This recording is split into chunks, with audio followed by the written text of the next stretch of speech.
Excellent. All right, good evening, everyone.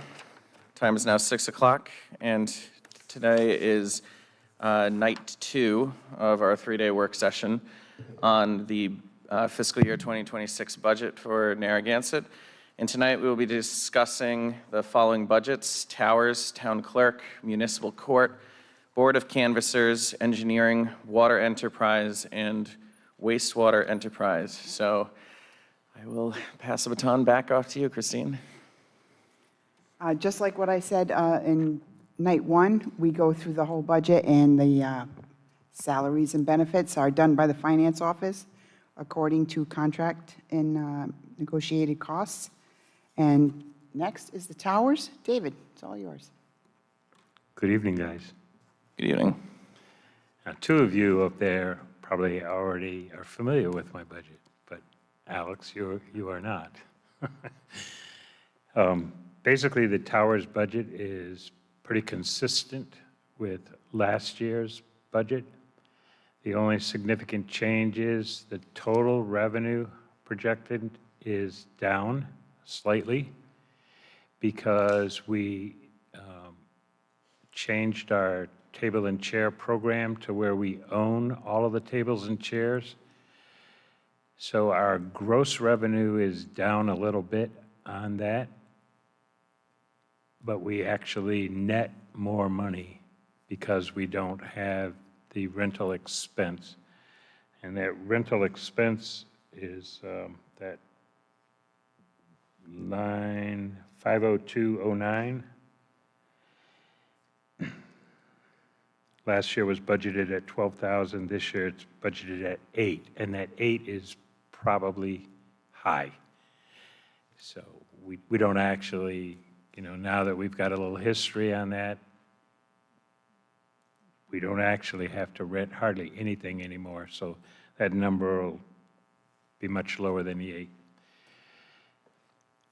Other than that, the total towers budget is about $390,000, and that includes any capital work that we do during the year. The $50,000 appropriation from the general fund is primarily used to increase the fund balance back to a level prior to COVID, and also to supplement the capital work that we do. The $50,000 does not go to help the operating budget at all.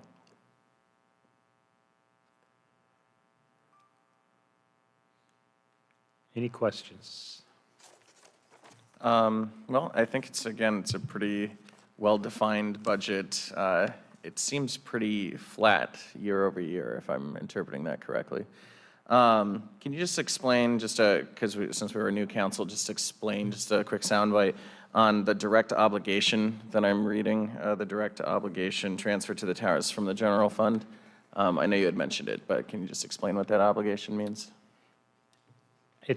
It's not an obligation. Oh. Unlike the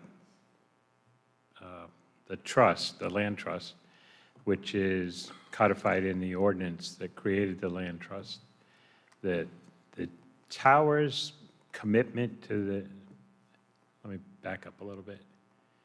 The Towers Committee's commitment to the town is that our operating revenue will cover 100% of the operating costs.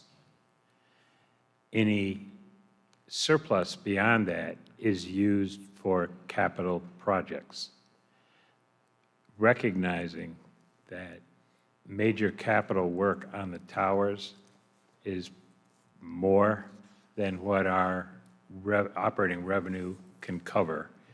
So for many years, the town has appropriated that transfer of $50,000, and it was used on major capital projects.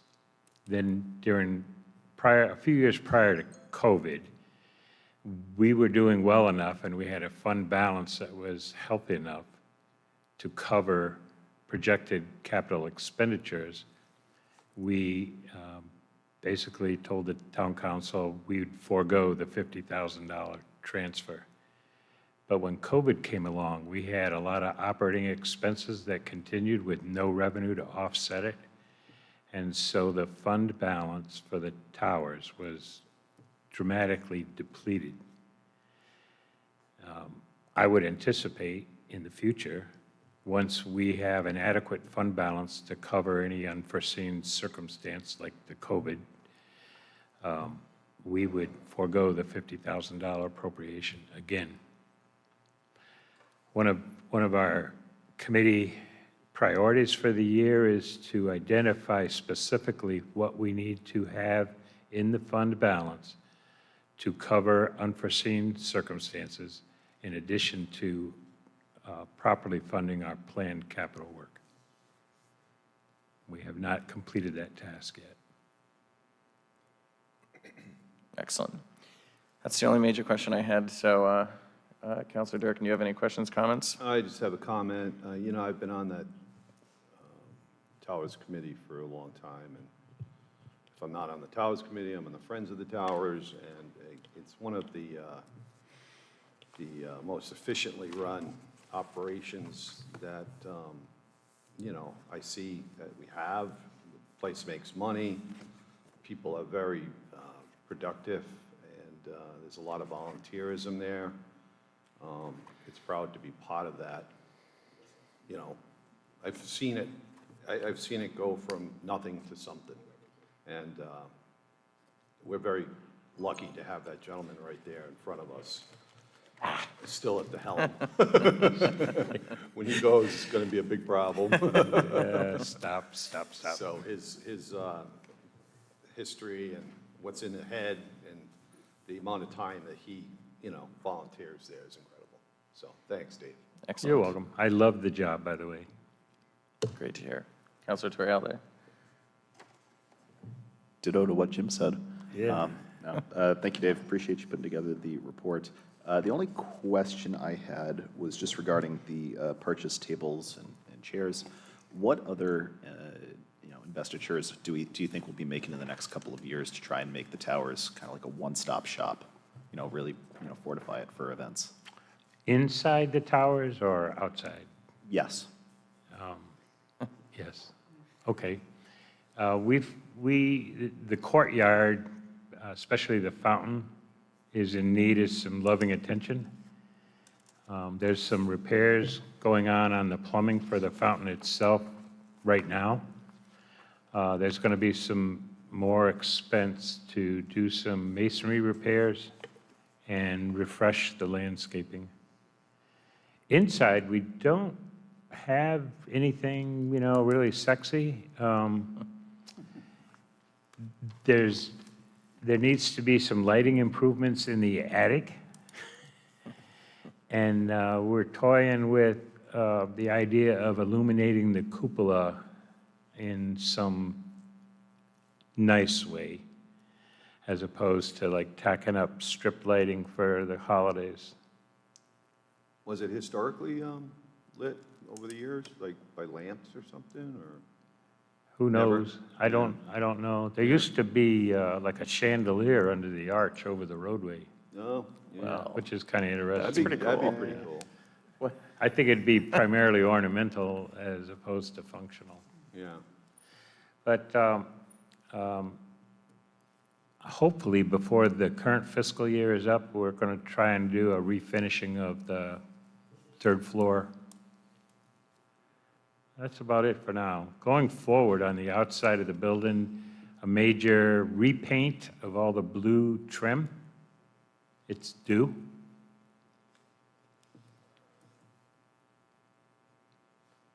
Some security cameras on the exterior of the building. All right. Thank you. Excellent. Thank you so much for your time. Really appreciate all the work that you do. You're welcome.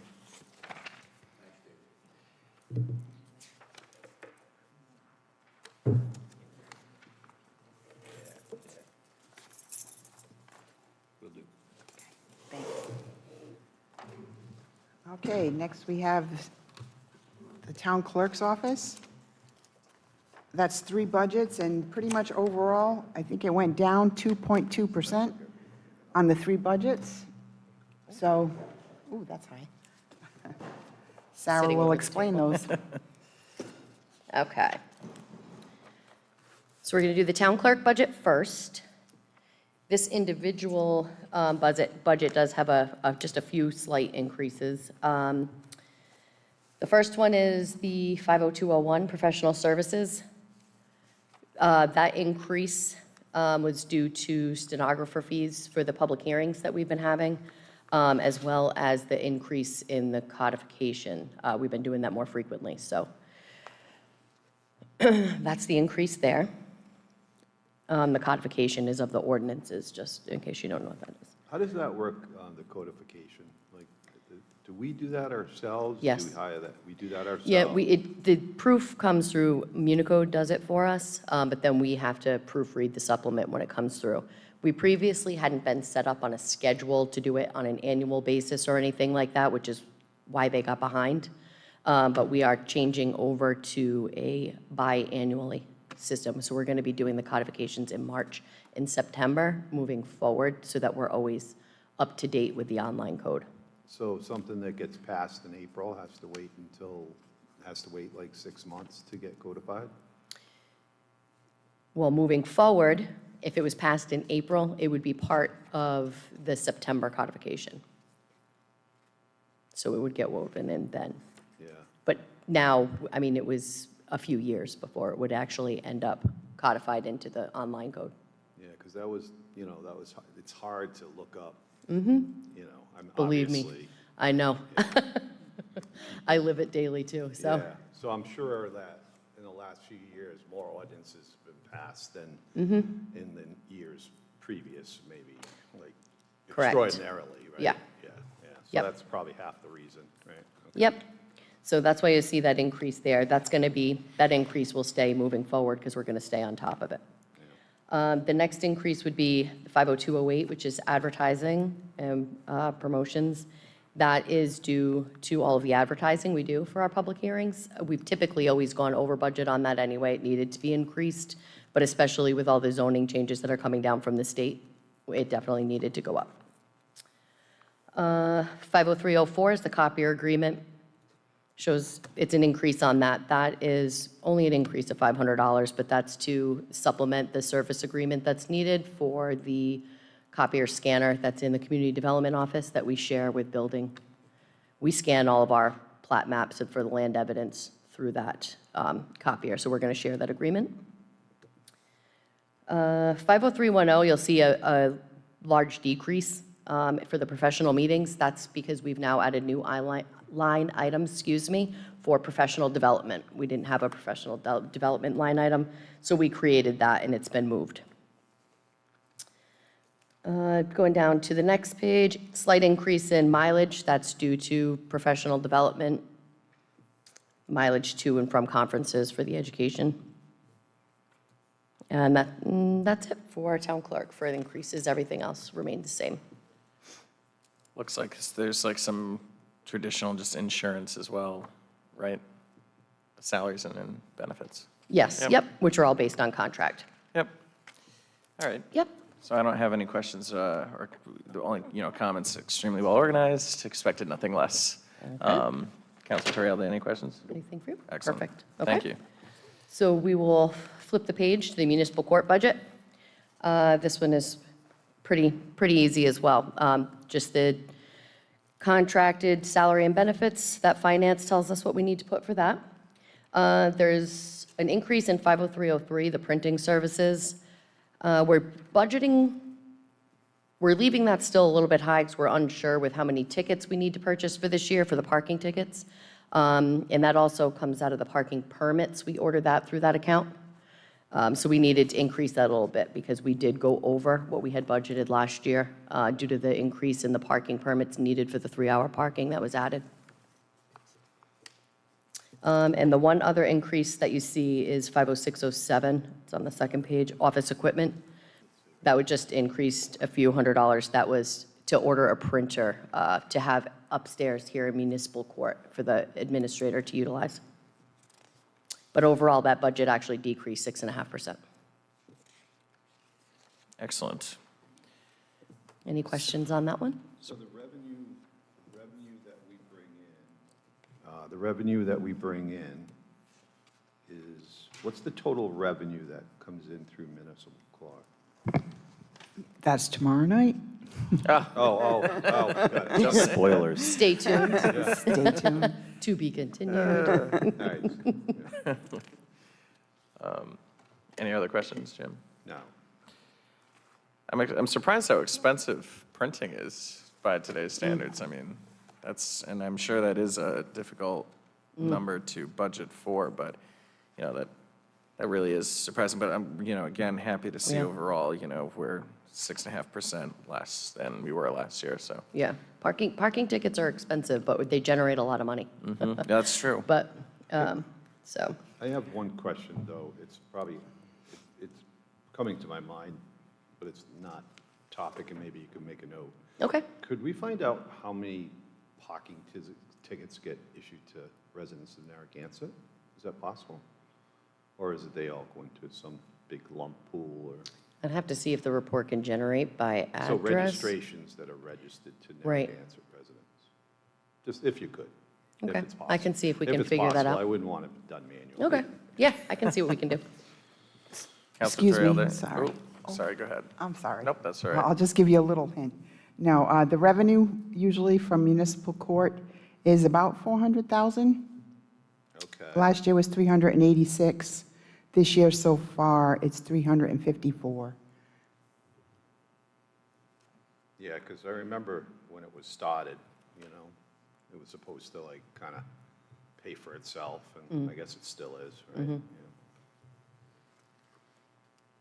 Counselor Turalde, any questions? No notes. Okay. Excellent, thank you. Okay, we're going to flip over to the Board of Canvassers budget. This is pretty easy here. This budget actually decreased overall 23.4%. That's what happens in a non-election budget. So there's absolutely no increases here. Even the wages went down because the clerk that we had as a Board of Canvasser clerk was a 10-year clerk. So she had longevity, her pay was higher, she was a clerk for. So even the salary and benefits went down on that one. Any questions, Counselor Durkin? Nope. Yeah, no, you're right, this one was pretty straightforward as well. Counselor Turalde, any questions? Nope. Excellent, Okay, easy. that concludes my budget presentation. Thank you so much. Thank you. Thanks. And next up, we have Jonathan Gerhard for engineering, water, and wastewater. Excellent, good evening. Same type of situation, obviously, salaries and benefits are from finance, and his engineering budget actually went down 1.6%. Amazing. Shocking development. Yes, as Chris mentioned, the wages and all the personnel expenses are all generated out of finance based on contract. And we really don't have a whole lot budget. It runs it. The rest is just office supplies for the most part and some mailing services and the like. So the engineering budget is pretty straightforward. And the only other item we have is, we doing capital too now? Yep. So the capital items we do have in there is the copy machine is going on 10 or 12 years old now, I think. I think 2013 or 14 is when it was purchased. And I can show you some of the things that were printed out of it. There's some lines and striping that are coming up. They continue to come up, and there's a lot of maintenance. We have a maintenance agreement, a service agreement that is they're probably not making money on us anymore on that one.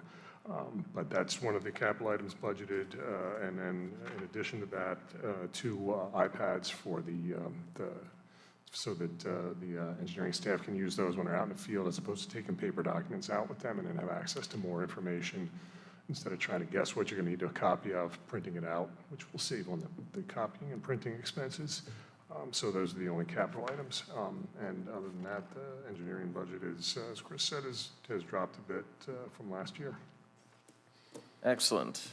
Now, the 2 iPads, are those going to be set up the same way, connected through the same server as the town, or? Yeah, what they'll do, they'll have Wi-Fi and access, so when they're in town hall, they'll be able to access the town network, and it'll be secured that way. And then, but when they're out, generally, I think they are, they'd be able to access a public network somewhere, or, and I believe we are setting them up, that we're gonna set them up to have cell phone access, so that if we need to go and generate that way. But generally, we're gonna load them up with a lot of the documents that are on the server here, so that they're there and they're accessible on the drive. That the small devices have such a huge amount of memory right now.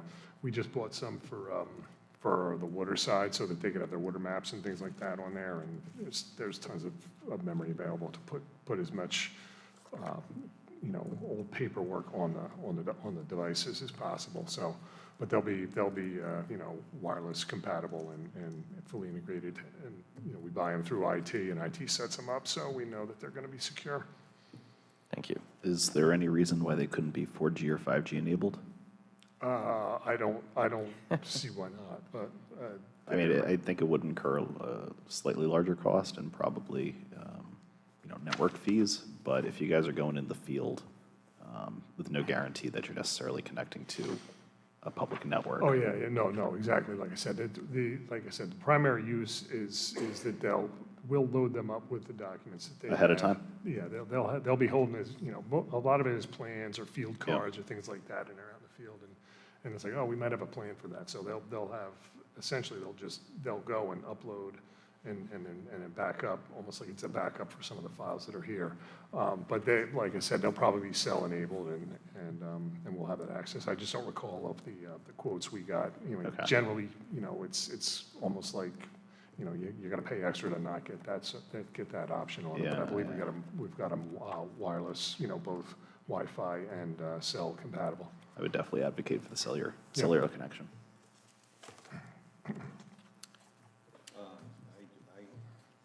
Sorry, I just noticed, myself, I notice whenever I go in there, John, the staff is always very helpful. And they go out of their way to dig out the history and find different things they ask them for.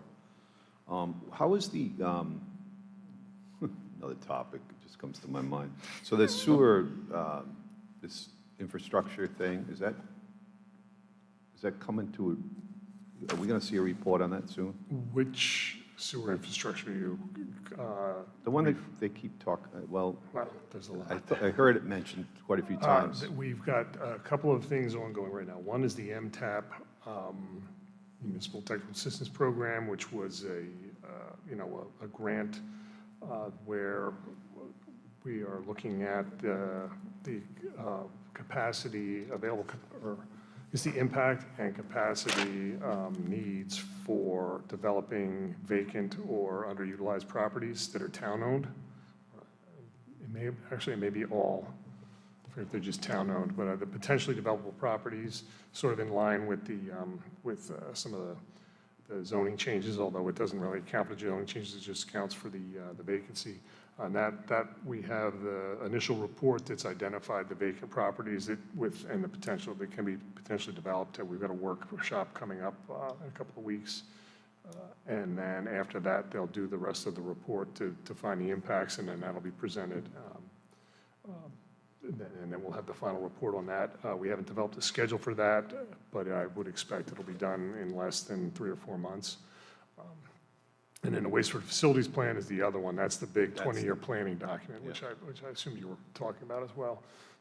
That is scheduled to be done by September. So we've got to go through public hearings with that. So that'll be a long, there'll be meetings here in town hall for public. The public has the right, yet by statute and regulation, we have to hold public hearings to get comment and incorporate all the public comments and everything into the document. And that's a project that's being worked on by a consultant. And another one, we got a grant from the Department of Economic Development, federal grant to do that, because it's tied in with trying to create some additional capacity and not so much volumetric capacity, but treatment capacity to accommodate additional seafood processing in Galilee, which we had some back in the day and mid-90s, and that's why the treatment plant really never met permit in the mid-90s. And now the pretreatment or regs are in place so that the plant is operating better, but it really makes it difficult to have any kind of real significant seafood processing down in Galilee. So that's due to be done in September. Oh, And that interesting. also includes the town-wide, all the town waste pump stations and the like. So it's a 20-year planning document for all the facilities. And then what about the upgrade of the water meters? Is that something that you? The customer meters, that's one. It's been budgeted for a few years here now, and that contract is going to go out. We were holding off on that, basically because you can't change your customer meters and that technology and programming at the same time as you're changing out your utility billing system, which we finally just completed after, was it 2+ year ordeal, and different vendors that we went through, but we are live with utilities now. We have not sent out the bills with that new system yet, but we are processing payments. But that's contract is going to go out this year, so that's on our budget. When we get into water, we'll talk about that item that's in the budget. So we will be replacing all the customer meters. Thank you. Counselor Terry, are there any other questions or comments? No notes on my end. Excellent. Thank you. All right, then next up is the water budget. Again, the personnel, wages and benefits are all driven by the contract and longevity employees specific to the positions. We get down into most of the budgeting is for chemicals and other consumables, and normal operations are based on what our history is and budgeted in accordance with last year's numbers, with some minor increases if we are aware, if we're expecting cost changes in any of the contracts. There are a couple items of note. One of the items that, we talked about the printing earlier. Printing services for the water, and it'll be the same for the wastewater, show a significant increase over last year. That's due to the current costs and that we've had up to now on printing the bills out and mailing the bills out. We just bid the contract. It's scheduled to be awarded coming up on Monday night for the new printing service. The old printing services were through our prior vendor, and as we were retiring that, the prices were changing and the increases kept coming. So we're expecting that number should go down, but we budgeted as though it's we're going to incur the same costs as this year. So hopefully, when that new contract comes through, we'll see some savings there. And again, then the capital projects, I'll just go through. We've got water main replacement program, and that's just generally we've got that. It's a kind of a token amount in there in case we have to do any kind of some small and minor repairs or replacements of anything. And then looking forward, we're going to have to start. We've got some real aging infrastructure in the town, and we're going to need to start thinking about replacing, and we have to develop a plan for that as well. So that's moving forward under that first item, and that's line item 0030506551. I forget that these don't go in the same order as the numbers. The other ones, we have a general capital item that we carry each year for unexpected or needed items. That's line item 50704, $100,000. 50648, Councilor Durkin, is the meter, water meter, customer meter replacement program we talked about. That number's budgeted from some old numbers. We increased it a bit here. And then I think the only item to note on that is in terms of budgeting, it's budgeted with half.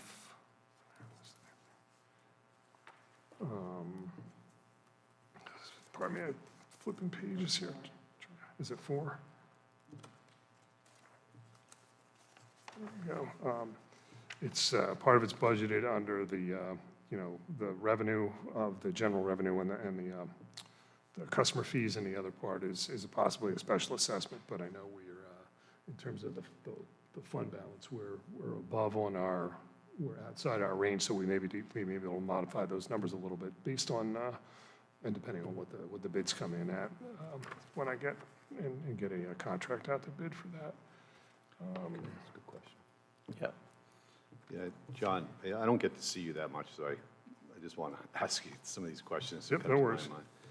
So the water meter program, when it comes online, when all the meters are replaced and stuff, will people have access themselves to the reading? Like, can they check their reading on a phone or some sort, or?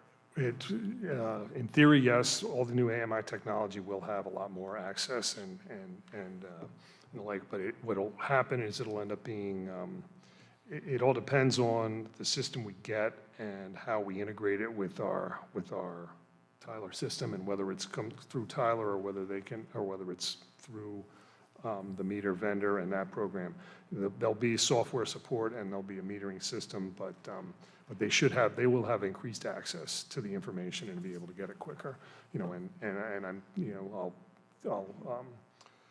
try and address what I think one of your other questions will be, is whether we'd be able to increase, move from quarterly billing down to more frequently, or have electronic billing, and those are all items that our new system has the ability for electronic billing, but there will be increased access for people to be able to see what their flow is. Yeah, I don't think the increased, like, the number of bills would be the important part, but I'm sure you spend a lot of time, or your staff spends a lot of time with, people finding out 3 months later that they had this huge water leak and they didn't know where it was going. Yeah. And, and I'm sure you get those calls every day. Yeah, and that's another thing where those systems, if it will have the ability to notify if there's an increase, like there are some warnings that can be set in those things depending on the level of access and the amount of access. But, the whole purpose of improving the meters, one, is because they're old. The meters were replaced 20 years ago, so they're in need of replacement again. But also to try and, reduce the amount of lost water, whether it's, if it's just lost and not used, but the customer has to pay for it, or, catch those things quicker in time and have better accountability for, Yeah. As a whole. That'll be a welcome. Yeah, that's another one of those things I've been trying to get to. Yeah. Let's see here, so that's the water meter, radio read, water meter replacement program, 50654. That's just the regular, that's that's customer meters, that are existing in the system and damaged and the like, so that's just to set aside, and we use that as we replace existing meters to customers. Because again, generally, the customer pays for the first meter, and that's why it come out of the user fees or the like, but, or the special assessment, the previous, the meters that were installed, the major replacement program had, I believe it was half of it was a special assessment, and they billed it over time, so, but we don't go back and charge them again for a new meter if the meter replaces, because because the town owns the meter, but the customer is responsible for paying for it, at least the first time around. The next item is that's the replacement program. The next item is new services, 50614. That's just generally just for new water services and contracted costs, and the new meters where we would charge the customer directly for the new meter as it gets installed there. So some of that money gets recouped from fees to the new customers.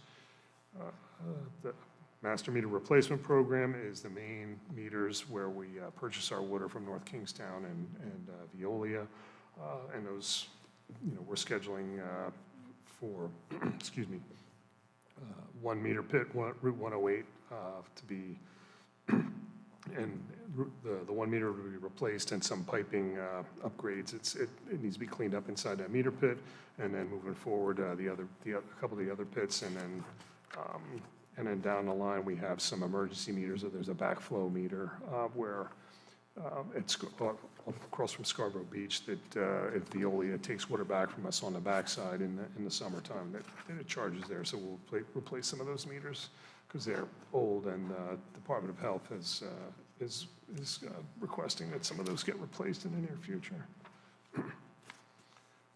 And then building and tank improvements is just miscellaneous improvements to the facilities, and those are just generally budgeted. We've got some money just to maintain our facilities, and I think we got some painting and roofing, painting and re-roofing the garage, and I believe we want to upgrade and replace some of the fall protection equipment in the tank, on the tank ladders, and where staff has to climb the tanks. And that's 50613. And then the last water project is the vehicle replacement program. There's nothing this year, but this is in because we've got, in the next few years, we've got some vehicles that we expect to be need of replacement, and we'll just show that shows the budget planning moving forward. And that's everything on the water side. I'm sorry. Did you say we purchase our water from North Kingstown? Yes, some of the water is purchased from North Kingstown, and that's basically the north end and on the west side of Bridgetown Road, or I'm sorry, Boston Neck Road, north of Bridgetown Road. Generally, if you can draw a line, and then the rest of the town is serviced by Veolia, whether it's directly by us or our purchase water. The Veolia water for the north end comes from across at Middlebridge, but comes up down West Bay Drive, and there's a meter pit down there. Do we have, I just want to make sure that I'm reading the right lines in this budget plan. Do we have an approximate expected expense, or expenditure, excuse me? Yeah, that's, that we pay there each should be town? the water, what was here? I'll find it. It's purchase water should be the line item. Oh, Yeah, it's 50410, and it's, we're budgeting a decrease this year we generally budget based on what the previous year's usage was, or some approximation of several years' worth of use, and whatever increases are budgeted. The Veolia has a 2.5% markup that they're allowed under their PUC agreement. I'm trying to think if they may not have increased it last year, but we've included that, and then North Kingstown has some scheduled increases in their rates as well, which are all accounted for in there. So the budget item for that is $705,000. excellent. Thank you. Councilor Durkin, any other questions? I'm good. Councilor Torialde, any questions? 2 questions. One, could you expand a little bit on the elevated storage tanks that we want to install at the 3 locations? Elevated storage tanks, what was Just at the 3 locations. Oh. Could you expand on it a little further? Okay, I'm just trying to figure which one it's. We've got 3 tanks, two in the south end. One is on both proximate to Point Judith Road. One is at Old Point Judith Road, Kinney Avenue. That's the Kinney Ave tank. That's 750,000 gallon elevated storage tank.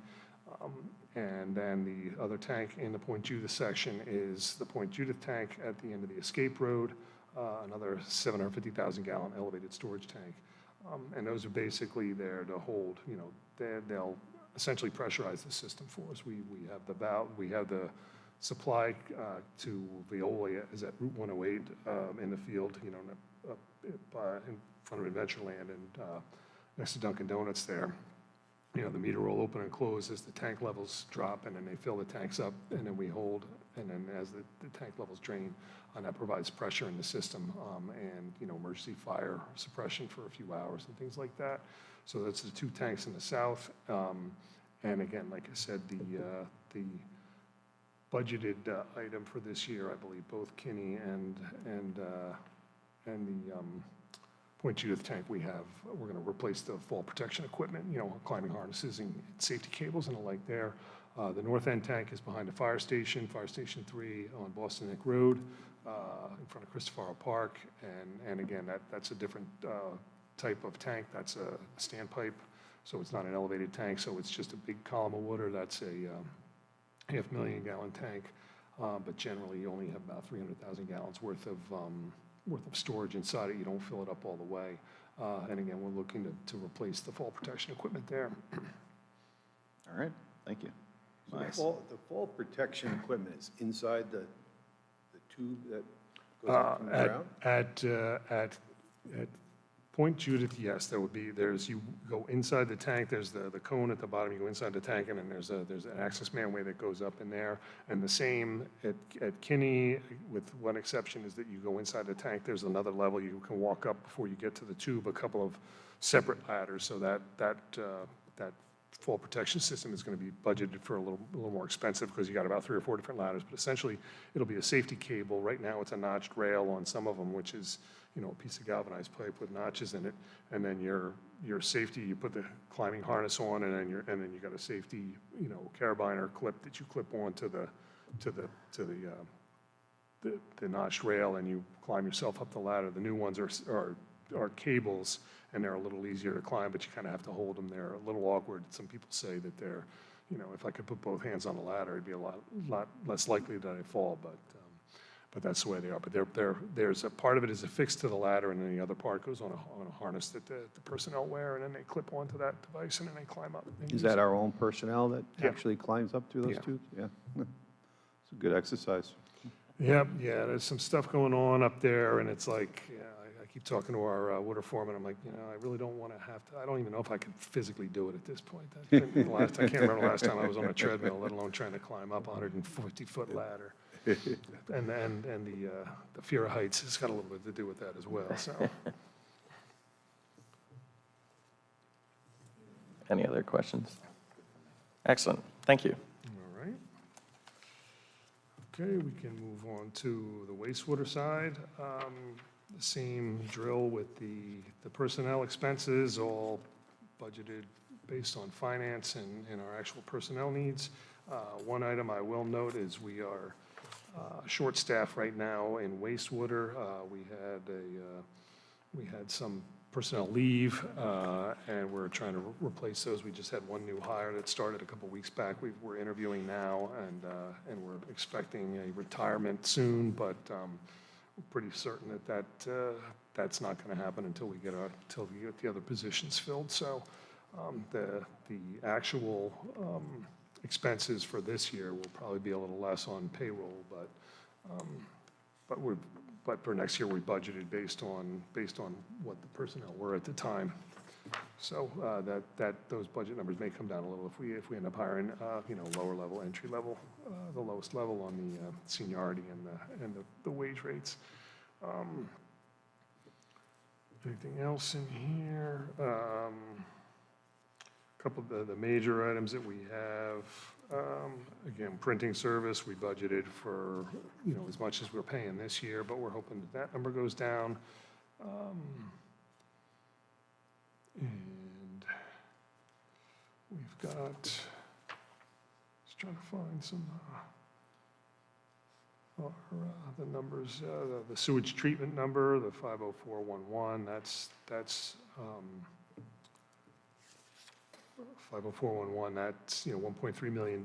That's our cost to the regional treatment facility for our operating expenses there, which is, we generally run about 45% of the flow. So we're paying about 45% of the operating costs there. That's how the bills come from South Kingstown.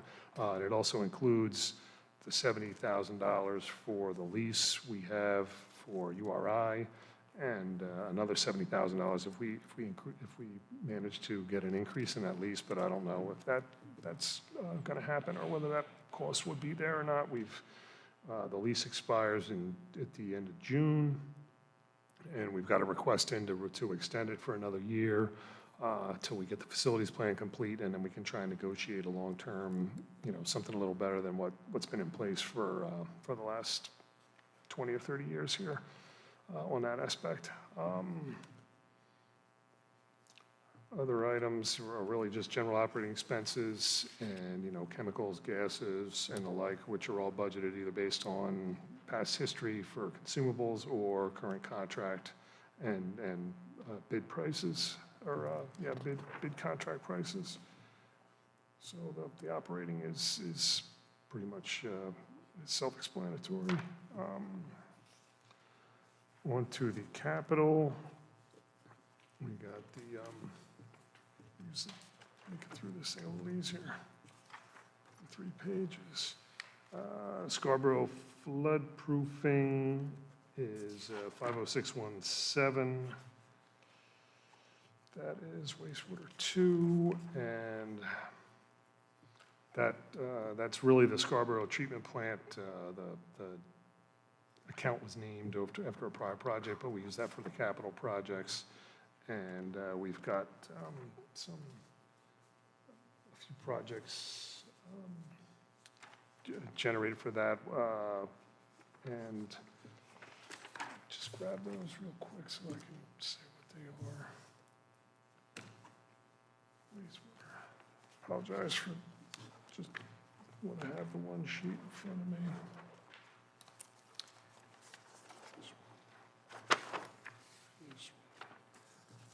Okay, so what that 625,000 includes some upgrades to the solids handling equipment, which is the sludge processing equipment. It's old. A lot of the equipment at the plant is old, so that's one of the items.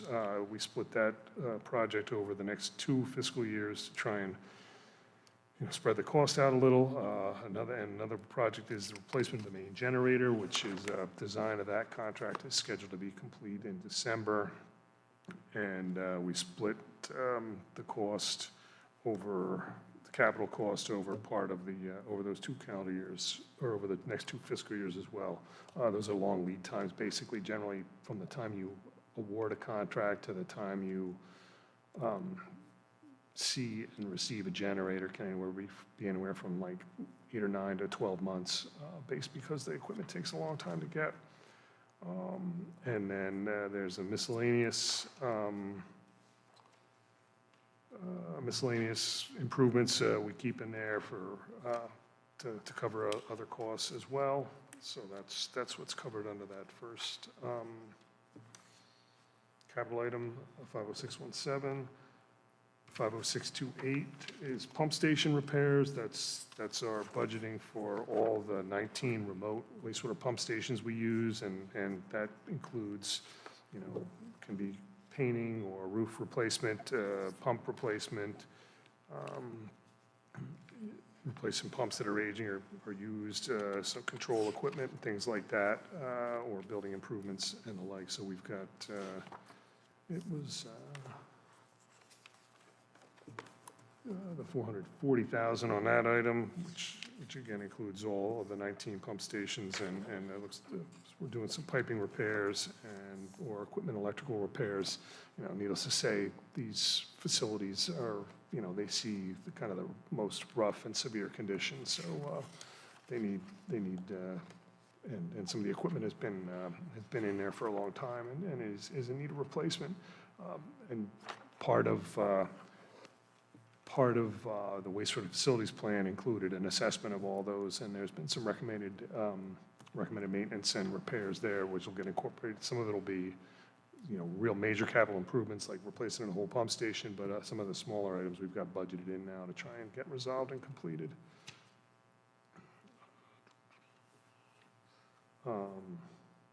The 50629 is the wastewater treatment facility report. I think that's the 629, I believe that's the, is it one? Is it? Let me just see. I knew I should have printed those out separately. Yep. Oh, yeah, okay, I'm sorry, that is a regional treatment facility. Yeah, that's the regional plant, and that's South Kingstown is a managing partner there. They operate the facility, and they give us a 6-year plan, the same way we put together. So those numbers are straight from projections from South Kingstown on the regional plant's capital improvements. And again, those costs are broken down based on the total cost of the project and whatever our flow contribution was the year that the project gets constructed. Pier I&I, the next two line items, 630 and 631, Pier I&I and I&I removal, that's for infiltration and inflow projects, whether it's investigations or us trying to do any kind of repairs to get extraneous flows out of the sewer system. And those we carry those numbers across each year so we have money available to implement projects as they become available. And 50704 is the general, that's the general catch-all. If something big breaks that we didn't have scheduled for repair, or something that we decide we want to do, that's that $100,000 that we use for that item as well. And I think those are the only items there, right? That's the last one. The last one, I think we had 5050608, and that's yeah, we've got zeros in there. We're not up to that yet, so we've got a couple years down the road. We'll be looking at some wastewater vehicles, but we've got new vehicles there now. So, and then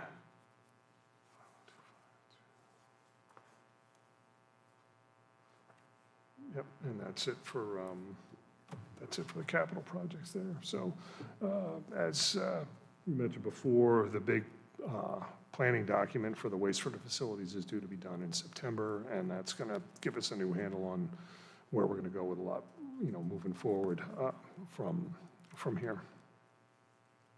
Excellent.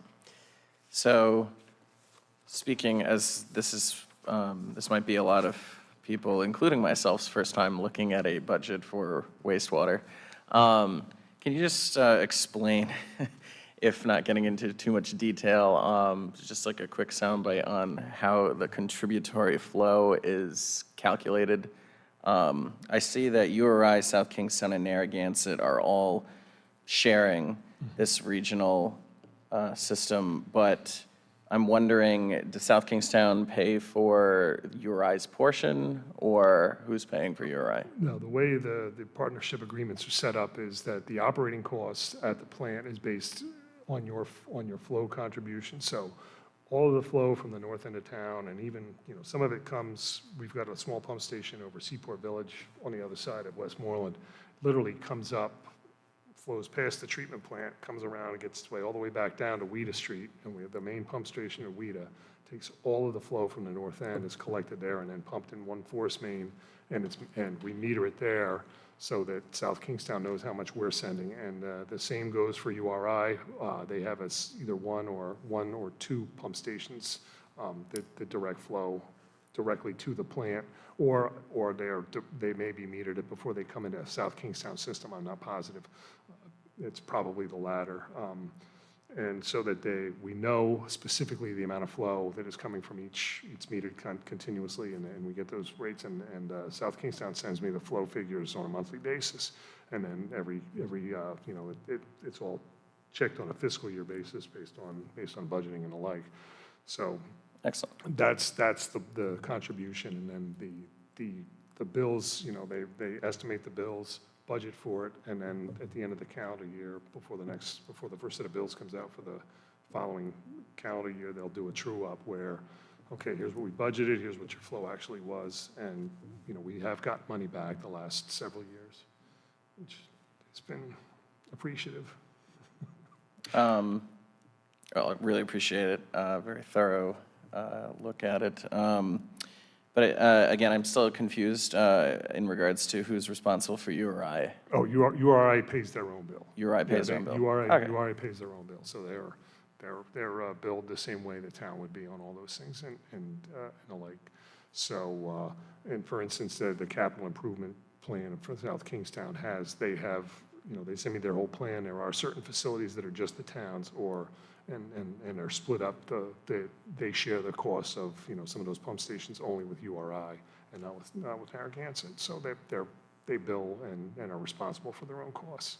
The exception to that is the Bay Campus, where they are just a customer of Narragansett. So we bill them as a customer. So that's how, we recoup the money that way, and they're brought in. I haven't had a chance to check what their flows are recently, but, that's another area where I think looking at the future and URI and the cost sharing and who sends what to where is going to need to get reviewed and possibly modified. When was the last time, or when was this agreement put into place? If that's testing you or 1971, 1971? 71, 72. I think it's, Yeah, the original Certainly agreement take between another the look three at it. parties was 71, I believe, and then 1972, there was a supplemental agreement, and then there's been 15 or so different additions, modifications, and other additions on it that, over time, yeah, there's a lot there, but the main agreement goes back to then. and my final question, I see for the first capital project, 5629, it's based on a contributory flow July 2023 through June 2024. Does that mean that when the final numbers start rolling up, we could see this be either more expensive or cheaper? Since this is based on those years, or that year? What would happen is, just look at the rate sheet. Yeah, the numbers would change, again, basically the way they bill, and it's almost like we get billed like 3 years later. Ah. And they fix it all. They went through and they did a major adjustment a year and a half or 2 years ago. But the way they'll bill it is at the end of the year, after the project's constructed, whatever your flow contribution was for that fiscal year, that's what your percentage will be of that capital cost. Which, again, that's the way one of the agreements was set up to split it up, but it's a little convoluted to try and follow it that way. So it could go up, could go down, but generally, we've been running right around that 45% of the total flow over there. And I don't know that SK has had any real expansion. URI has had a little bit, I would say, but their numbers haven't really gone up. They're still well within their owned capacity over there. I had one, the fiscal, sorry, I do remember it. And does URI South Kingstown and Narragansett all have the same fiscal year? Or is it slightly altered? Do we know? URI and SK do, I believe it's July, Okay, but, I think everybody in the state does the same way. Yeah, well, URI's on the state's on. Yeah, okay, yeah. excellent, thank you. Counselor Durkin? So, the Bay Campus, so you're saying that the Bay Campus is a different animal, and they pay us to use not our portion of the usage going out, our percentage of the plant? Their flow, we bill them as a customer based on their water use. So that's we're rate-based, and it's all, there's a flat fee, and then if they go over the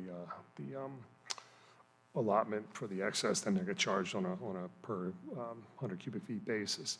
So, but because they're in Narragansett, that whatever flow is going there is part of what Narragansett is contributing to the regional plan. So it's not back calculated out in any way, shape, or form. So That's interesting. it's probably not a huge amount of water or a huge volume, but it's something that we could consider potentially. But then if we did it that way, we would have to revise the way we bill them because, part of being a customer for Narragansett wastewater is that you're billed for conveyance and treatment. So we would just be billing them for conveyance, and we'd have to come up with a formula to bill them to, based on just their flow, because they would pump, because they have their own pump station, they pump it into our sewer system, and then however far down the line it goes, we would have to bill them for that conveyance. But ultimately, they would be paying, then they would have to pay South Kingstown based on the total flow that they sent. And their treatment would be, their bill from SK would be a little different too. So why would SK be involved in there? Because the SK ultimately still gets it because it's at the regional plant. Oh, okay, It's in the north end, so it's all going to Westmoreland. right. So where's like, so South Ferry Road, so they pump up South Ferry Road? Is that- Yeah, they pump, I think, across and over to, back off of, down behind, Celestial Drive? yeah, and all that area. There's a pump station down the bottom of the hill, and it comes overland and then comes back up, over into Bonnet. Huh. If I'm Okay. not mistaken. Yeah. So what, like, you probably don't know the answer to this, but when was the last time that their bill was looked at, or has it been the same for? Yeah, Since, I haven't looked at that. Again, it's one of those items where it's like, as you're going through these and URI is talking about negotiating and how many students are in Narragansett and this and that, and it's like, I should look at that, but again, it would complicate other aspects of the, Right. of the billing system, so, but I mean, just for a point of information, it would be simple to do, and I have thought about it several times in the last several weeks, but just never actually got to and being able to physically do it and look at the numbers yet. Right. All right, well, that's really interesting. Thanks. Counselor Torrielli? I'll be brief. Just a quick question looking towards the future, since I don't believe capital improvements project number 4 is included in this year's budget. But it's the access road from Sprague Bridge to Metatuxet. Could you just detail that a little bit, please? What is the proposed route? Yeah, that's, the existing interceptor runs along the river down there, and it's just, I think we don't actually have a maintenance right. There's permitting issues involved and some accessibility there. And the idea is to be able to set up a program and go in there and kind of maintain the easement so that if something bad happens, if we got to get in there to go fix something, it's done. It's more like we have an operating easement, but the maintenance easement is not in place. And, if it would be difficult to get all the way, ideally, it's a paved path where you can walk right down it and you make it a walking path or something like that. But I believe there are some maintenance and/or environmental issues associated with actually maintaining it and keeping it completely accessible. So that item has been there, and that's an item we haven't spent since I've been here. It's always been there. It's just, I think it's kind of a wish list, and that's why it's not budgeted in the current calendar year. It's if we get around to having time to do it and can negotiate with people to get it all done. Okay, understood. And this would wind all the way up Narrow River, all the way up to Metatuxet. I don't know exactly where the ends are, like Sprague, and whether it ends up,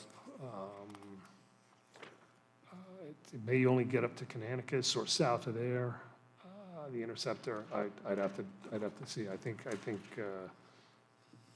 I'd have to look at the mapping and see exactly where it would daylight back to a paved road or where we connect to it. Okay, understood. Thank you.